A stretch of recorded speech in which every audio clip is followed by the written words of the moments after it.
So here we are, we're finishing up some of the last steps of our winterization for the hives, and we've got some 1-inch styrofoam board that we're putting on the top of our inner cover, between that and the telescoping cover. We're going to use the mountain camp method, so you can see our food spacer here.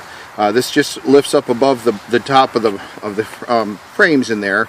You'll lay a piece of newspaper across, and then you can use dry sugar to put in there. We still haven't added the sugar yet, been kind of doing this in steps. It's not quite time, but it's getting closer. We just wanted to show you kind of a unique phenomenon. As soon as you open up these doors, this door up on top, all the bees that are in on the frames will stick their little hind ends in the air and just fan their wings like crazy. Kind of similar to what you might expect to see out of a queenless hive in the midsummer. And so I was a little concerned when I first saw this, but as I went down the line through the hives, every single hive did it. So it's got my thought is it's probably something to do with ventilation. I'm going to have to do some reading up on it, but it's pretty neat. So we're just going to pick it up and show you. And here we go. They've got they'll throw their little tails up in the air and start fanning. They did it better just a second ago, but they're pretty quickly riled up right now. And we got a winter patty in there. We were just seeing if they would take it. They're working on it. They're not going too crazy.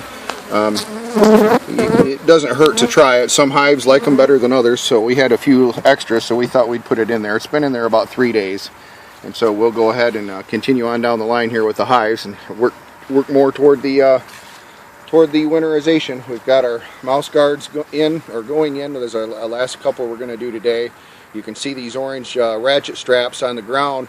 We'll get them all set up, we'll ratchet them down. That'll help with the wind and it'll help them get things sealed off.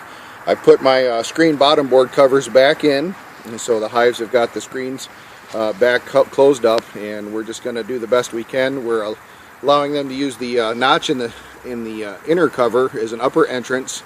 A lot of them have been propylizing around that and getting that down to the size that they want. So I've done my winterization in a series of steps over the last probably week and a half, almost 2 weeks, to let them slowly get used to it instead of just doing it all at once. And so I'm not sure if there's any real huge benefit to that, but it's just the way the time worked out, and they don't seem to be too bothered by me being in here too much.